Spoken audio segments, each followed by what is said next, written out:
शाहीनों ने रावलपिंडी का मैदान फतह कर लिया। तीसरे और फैसलाकुन टेस्ट में इंग्लैंड को 9 विकेटों से शिकस्त। कौमी टीम ने 36 रन का हदफ 1 विकेट पर हासिल किया। कप्तान शान मसूद ने छक्का लगाकर कामयाबी दिलवाई। 44 माह बाद अपनी सरजमीन पर टेस्ट सीरीज जीत ली। 3 मैचेस की सीरीज 2-1 से पाकिस्तान के नाम। इंग्लिश टीम दूसरे इनिंग्स में सिर्फ 112 रन पर ढेर। पाकिस्तानी सरजमीन पर इंग्लैंड का कम तरीन स्कोर। नुमान अली के 6 और साजिद खान के 4 शिकार। शानदार सेंचुरी पर Saud Shakeel player of the match करार।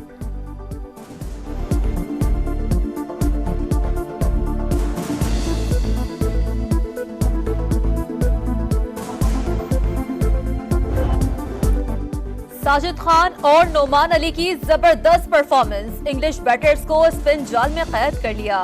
पाकिस्तान की तारीख में चौथी बार तमाम 20 विकेटें स्पिनर्स ने हासिल की। ऑफ स्पिनर ने मैच में 10 और नुमान अली ने 9 खिलाड़ियों को पवेलियन भेजा। सीरीज में 19 विकेटें लेने पर Sajid Khan player of the series करार। बोले, ये अवार्ड नुमान अली के साथ शेयर होना चाहिए था। इंग्लैंड के खिलाफ सीरीज जीतने पर कप्तान शान मसूद खुश। प्रेस कॉन्फ्रेंस में बोले, टॉस हारने के बाद मैच जीतने पर बहुत मुतमईन है। सबसे बड़ा दुख यही था कि मेरी कप्तानी में 6 मैचेस हारे थे। मुश्किल वक्त में हमदर्दी दिखाना और एक दूसरे का साथ देना चाहिए। इंग्लिश कप्तान बेन स्टोक्स ने कहा, मुसलसल दूसरा मैच और सीरीज हारने पर मायूसी हुई। पाकिस्तानी शायकीन 3.5 साल बाद टेस्ट सीरीज जीतने पर खुशी से निहाल।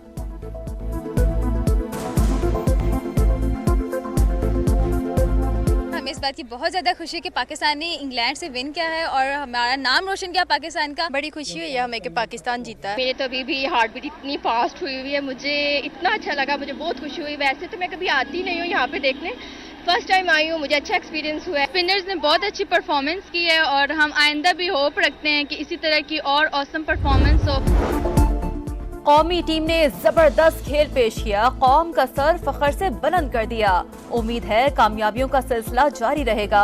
सदर आसिफ जरदारी और वजीर आजम शहबाज शरीफ की कौम को मुबारकबाद। चेयरमैन पीसीबी मोहसिन नकवी भी खुश। कहा, नए खिलाड़ियों ने टीम में शमूलियत को दुरुस्त साबित किया। साजिद खान और नुमान अली ने सलाहियतों को साबित किया। कौम के साथ खिलाड़ियों को ऐसी शानदार फतह का इंतजार था। साबिक खिलाड़ियों की भी टीम को उम्दा कारकर्दगी पर शाबाश। I, Justice Yahya Afridi, I will bear true faith and allegiance to Pakistan. I will discharge my duties and perform my functions honestly in accordance with the Constitution of Islamic Republic of Pakistan.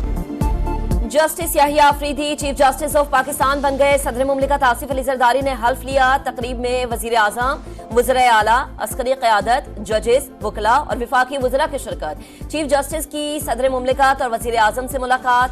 Supreme court आमद पर chief justice Yahya Afridi को police के चाको चौबंद दस्ते ने guard of honour पेश किया।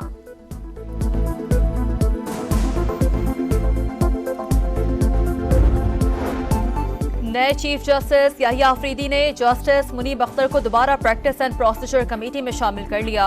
3 रुकनी जजेस कमेटी में चीफ जस्टिस याहिया अफरीदी और जस्टिस मंसूर अली शाह भी शामिल। फुल कोर्ट रेफरेंस पीर के रोज होने का इम्कान।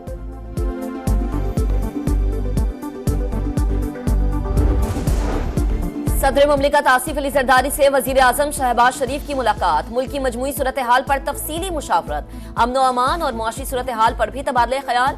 मुल्क की तरक्की के लिए कोशिशें तेज करने के अज़्म का इयादा। पाकिस्तान में एससीओ कॉन्फ्रेंस का इनेकाद खुश आइंद करार।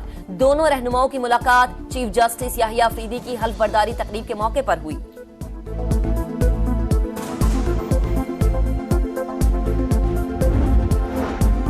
शुमाली वजीरिस्तान के इलाके मीर अली में खुदकुश हमला। 4 अहलकारों समेत 8 अफराद शहीद, 6 जख्मी हो गए, अस्पताल मुंतकिल। इसराइल का जंगी जनून सरहदों के पार। ईरान पर 100 जंगी तैयारों और ड्रोन से हमला। एक ही रात में 3 मरतबा बमबारी। तेहरान, शिराज, अस्फहान और कराज में 20 मकामात को निशाना बनाया।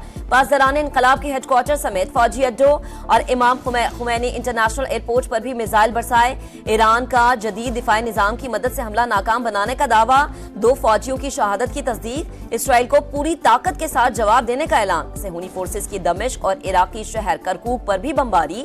ईरान और इराक में चंद घंटों की बंदिश के बाद फजाई ऑपरेशन बहाल हो गया।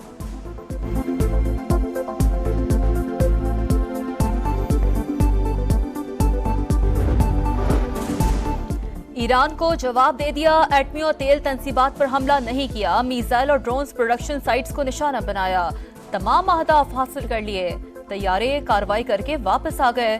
नेतन्याहू और वजीर दिफा ने बंकर से हमलों की निगरानी की। अमेरिका को भी हमलों से पहले आगाह किया गया।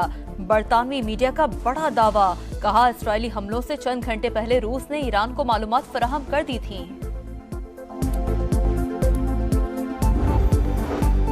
ईरान पर हमलों में हमारा कोई किरदार नहीं, अमेरिका की वजाहतें। एक बार फिर इसराइल की खुल्लम खुल्ला पुष्टपनाही, जारहियत को दिफा का हक करार दे दिया। अमेरिकी सदर जो बाइडन और नायब सदर कमला हैरिस को सूरत हाल पर ब्रीफिंग। अमेरिका ने इसराइल में थार्ड मिसाइल की तनसीब के बाद जर्मनी में फौजी अड्डे से F-16 तैयारे भी मशरक़ वस्ता भेज दिए। व्हाइट हाउस की ईरान को जवाबी हमला न करने की वार्निंग। अमेरिकी वजीर दिफा का इसराइली हम मनसब से राबता, ईरान पर हमलों से मुतालिक सूरत हाल पर गुफ्तगू।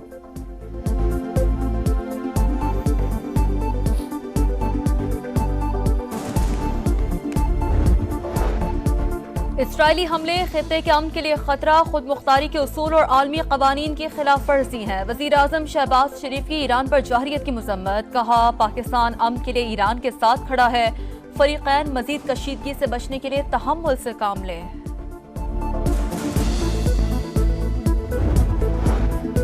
सऊदी अरब की इसराइली हमलों की शदीद मजम्मत, कशीदगी में कमी के लिए इक़दामात पर जोर, आलमी बरादरी से जिम्मेदारियां निभाने का मुतालबा। मलाइशिया ने ईरान पर हमले को आलमी कवानीन की खिलाफ वर्जी करार दे दिया। UAE और ओमान की भी मजम्मत। बरतानवी वजीर आजम कहते हैं अब ईरान को इसराइली हमलों का जवाब नहीं देना चाहिए, खित्ते के अमन के लिए इत्तेहादियों के साथ मिलकर काम करते रहेंगे।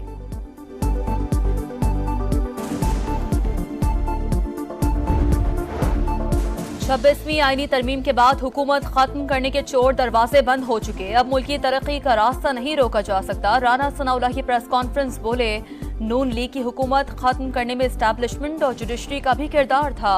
बानी PTI को मुसल्लत किया गया और नुकसान पाकिस्तान का हुआ।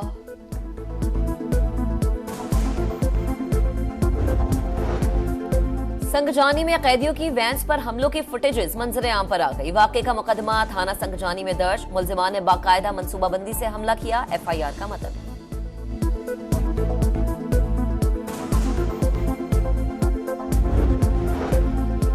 वजीर खजाना और एशियाई तरक्याती बैंक के सदर की मुलाकात। ADB पाकिस्तान को $50 करोड़ कर्ज देगा।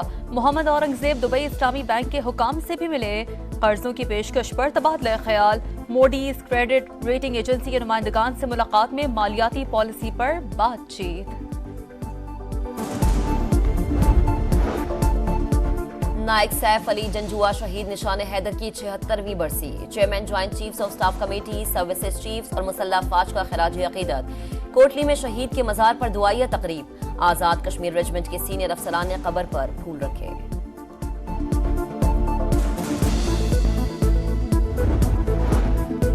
इसराइल ने गजा में सफाकियत की इंतहा कर दी। कमाल अदवान अस्पताल पर गोलाबारी और अंदर घुसकर फायरिंग। ऑक्सीजन खत्म होने से 2 बच्चे इंतकाल कर गए। 600 मरीज और तिब्बी अमला महसूर। 44 हेल्थ वर्कर्स गिरफ्तार। सेहूनी फौज का शाती पनागुज़ीन कैंप पर हमला। 12 फलस्तीनी जाँ बहक। इसराइल ने शुमाली गजा में 3 फौजियों की हलाकत की तस्दीक कर दी।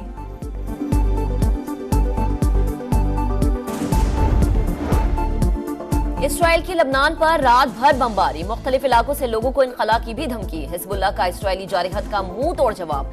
सेहूनी फौजियों के ग्रुप पर गाइडेड मिसाइल से हमला। टैंक पर भी रॉकेट दागे। मुतादिद फौजी हलाक। इसराइल ने गुज़िश्ता रोज 10 फौजियों की हलाकत की तस्दीक की थी।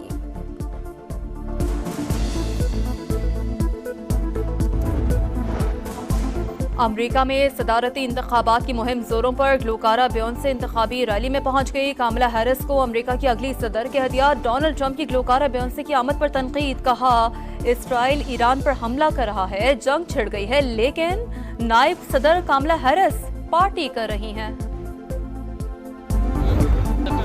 सऊदी प्रो लीग में अल नसर और अल खुलूद का मैच 3-3 गोल से बराबर। रोनाल्डो ने मैच नहीं खेला। चलस्का ने इख्तितामी लम्हात में गोल करके टीम को शिकस्त से बचा लिया।